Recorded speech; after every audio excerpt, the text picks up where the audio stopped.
चलिए दोस्तों, अब हम बात करते हैं, मैंने कुछ आकृतियां बनाई। ये चतुर्भुज के मोस्टली प्रकार हैं, इतने ही प्रकार होते हैं, मतलब इतने तो नहीं होते, होते तो बहुत कुछ हैं जो आपके काम के हैं, मैंने बता दिए हैं, इसमें बनाए हैं। ठीक है, राशि लाओ, इंक डाल चुके, लाओ इधर। चतुर्भुज के प्रकार, के प्रकार, ठीक है, इधर लाओ इधर। हाँ, चतुर्भुज के प्रकार। अब हम बात करते हैं, मैंने आकृतियां आपके उसमें कितने 6 आकृतियां बनाई हैं, इसमें कौन सी आकृति क्या कहलाती है और उसकी क्या विशेषताएं होती हैं, हम इसके बारे में क्या करेंगे, चर्चा करेंगे। क्या करेंगे, चर्चा करेंगे। तो आइए पहली आकृति के बारे में बात करते हैं। पहली आकृति का नाम जिसे हम दे देते हैं ए बी सी और डी। ये आपका समलंब कहलाता है, समलंब चतुर्भुज कहलाता है।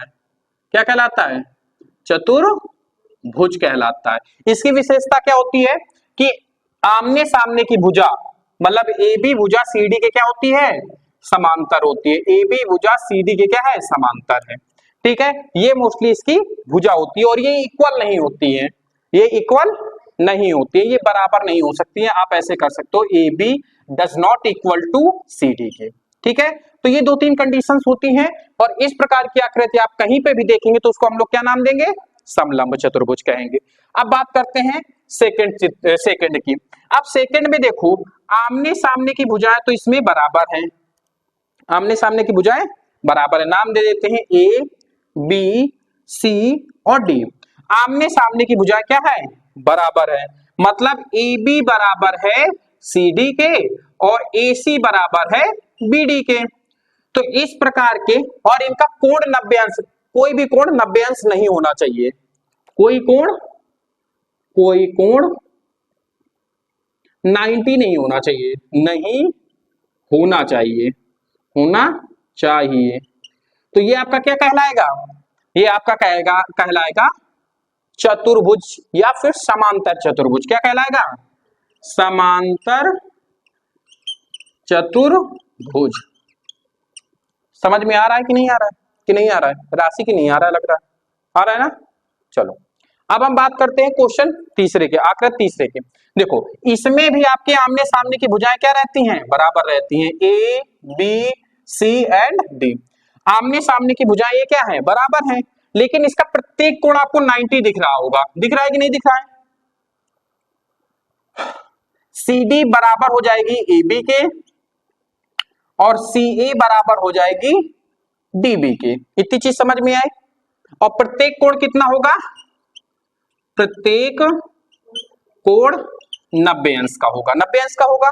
तो इसको हम लोग क्या कहेंगे, आपने खूब पढ़ा है इसको, हम इसको क्या कहेंगे, आयत कह देते हैं। लंबाई गुणे चौड़ाई क्या कहलाती है आपकी, आयत। क्षेत्रफल कहलाता है लंबाई गुणे चौड़ाई। परिमाप क्या कहलाता है, 2 कोष्टक में लंबाई धन चौड़ाई। आपने इसको बहुत अच्छे से देखा होगा गौर से, बाकी चित्रों को कम देखा होगा, लेकिन इसको तो बहुत अच्छे। और इसके बाद एक वर्ग आएगा ये वाला, इसको तो फिर बिल्कुल और अच्छे से आपने पढ़ा होगा।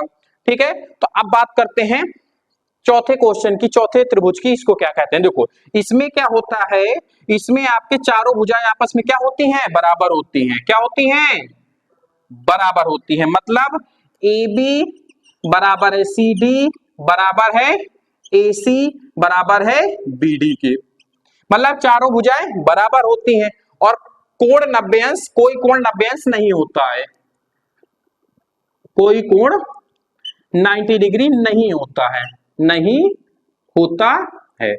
तो इस प्रकार के कोण, इस प्रकार के चित्र को क्या कहते हैं, जिसकी चारों भुजाएं तो बराबर हो और जिसका कोई भी कोण 90 अंश ना हो, ये क्या कहलाता है, हमारा समलंब चतुर्भुज कहलाता है। सम चतुर्भुज कहलाता है, समलंब तो ये कहलाता है, सम चतुर्भुज कहलाता है। क्या कहलाता है, सम चतुर्भुज कहलाता है। सम का मतलब सभी चीजें, चतुर्भुज का 4 रेखाओं वाले, तो सब कुछ समान, सम चतुर्भुज। और अगर समांतर चतुर्भुज की, समांतर मतलब आमने सामने की भुजा अगर बराबर हो तो क्या कहलाएंगे, समांतर चतुर्भुज। 90 अंश के कोण कोई नहीं होते हैं। अब हम बात करते हैं, चारों भुजाएं तो बराबर हो आपकी, क्या हो, बराबर हो, A B C and D. क्या है आपकी, तीनों भुजाएं इसमें बराबर हैं, है कि नहीं, मतलब सॉरी, चारों भुजाएं आपकी क्या है, बराबर है। मतलब ए बी बराबर है सी डी बराबर है ए सी बराबर है बी डी के, नहीं बी डी नहीं होगा, आपका ए बी हो गया CD हो गया, AC नहीं होगा, AB BC, AB BC CD, CD और DA, AB फिर अच्छा BC होगा यहाँ पे, BC CD, हाँ ठीक है, चारों भुजाएं आ गई। ये आपस में क्या होगी, चारों भुजाएं आपस में बराबर होगी और प्रत्येक कोण कितना होगा, प्रत्येक कोण कितना होगा, 90 अंश होगा, 90 अंश होगा। तो ये क्या कहलाएगा आपका वर्ग। इसको भी आपने बहुत अच्छे से पढ़ा होगा, वर्ग।